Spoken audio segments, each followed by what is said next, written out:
Selamat datang di channel ini dan selamat hari Minggu. Sahabat-sahabatku yang terkasih. Minggu lalu kita merayakan Santa Maria diangkat ke surga. Perayaan ini mengingatkan sejumlah makna kehidupan kepada kita.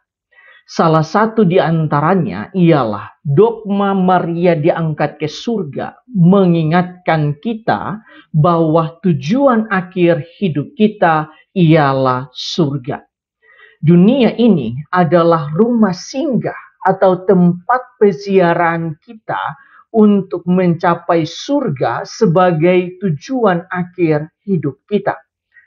Salah satu cara terbaik untuk mencapai tujuan akhir itu ialah menabur kebaikan hati sebanyak mungkin di dalam peziarahan kita di dunia ini. Dengan kenaikannya ke surga, Bunda Maria juga hendak menegaskan bahwa perjuangan menjadi orang baik bukanlah suatu kesia-siaan. Itu artinya perjuangan dan pengorbanan kita di dalam menabur kebaikan bukanlah suatu tindakan yang sia-sia, tetapi kebaikan hati adalah salah satu sarana untuk mencapai surga. Hari ini di dalam bacaan Injil, Yesus mengingatkan kita tentang pintu yang sempit. Di dalam permenungan kami, pintu yang sempit ialah mencapai surga atau memperoleh keselamatan. Kita tahu bersama bahwa menjadi kudus dan menabur kebaikan hati untuk mencapai surga adalah hal yang mudah sekali diucapkan, tetapi sangat sulit untuk kita lakukan. Yesus bahkan menegaskan, berjuanglah untuk masuk melalui pintu yang sempit itu.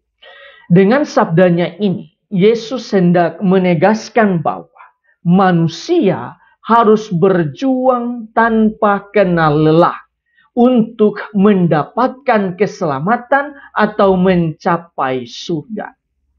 Yesus juga menegaskan bahwa pintu yang sempit itu suatu saat akan tertutup.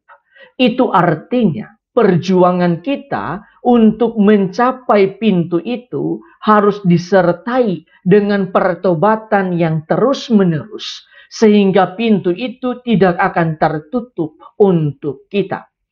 Memang di dalam perjuangan kita akan menghadapi berbagai tantangan dan pengorbanan yang tidak mudah.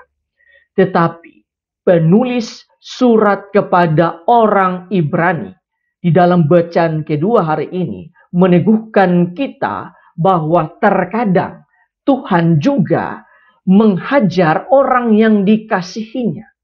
Karena itu penderitaan tidak harus dimaknai atau juga pengorbanan tidak harus dimaknai sebagai hukuman dari dosa, tetapi adalah suatu kesempatan bagi kita untuk mencapai kesucian, mencapai kekudusan, mencapai keselamatan, dan bahkan untuk mencapai surga. Sahabat-sahabatku yang terkasih, berdasarkan bacaan-bacaan hari ini, marilah kita merenungkan sejumlah remah permenungan. Pertama, di dalam bacaan Injil, Yesus meminta kita semua untuk berjuang melalui atau mencapai pintu yang sempit. Ketika dunia menawarkan pintu yang lebar, yang mudah, dan yang instan untuk mencapai segala kenikmatan-kenikmatan dunia, maka hari ini kita ditantang untuk meninggalkan pintu dunia dan memilih untuk masuk ke dalam pintu surga yang sempit itu. Adapun kita diminta untuk berjuang. Di dalam kata ini mengandung pengorbanan, perjuangan tanpa henti, dan pertobatan terus-menerus. Sampai di sini kita bisa merenungkan bahwa untuk mencapai surga bukanlah sesuatu yang instan dan mudah. Tetapi kita harus benar-benar berjuang terus-menerus di dalam pertobatan untuk mencapai kesucian hidup, di dalam menabur kebaikan hati di dalam hidup ini, sehingga suatu kelak nanti kita bisa mencapai pintu yang sempit itu, ataupun kita bisa mendapatkan keselamatan dan bisa berada di dalam surga yang merupakan tujuan akhir dari kehidupan kita. Kedua, bacaan kedua hari ini menegaskan bahwa terkadang Tuhan menghajar orang yang dikasihinya. Melalui sabda ini, kita bisa merenungkan tentang iman kita. Di mana iman yang diharapkan oleh Tuhan bukanlah iman yang lembek atau iman yang lemah. Tetapi iman kita haruslah tetap diuji terus-menerus untuk mencapai militansi iman. Karena itu, bacaan kedua juga menegaskan, kuatkanlah tangan yang lemah dan lutut yang goyah, dan luruskanlah jalan bagi kakimu. Dalam arti tertentu, tangan kita harus terus kuat di dalam menabur kebaikan hati kepada sesama. Lutut kita harus terus bersujud untuk pertobatan yang tiada hentinya, sehingga suatu saat kelak, kaki kita bisa berjalan di jalan yang benar menuju surga. Tuhan memberkati kita semua.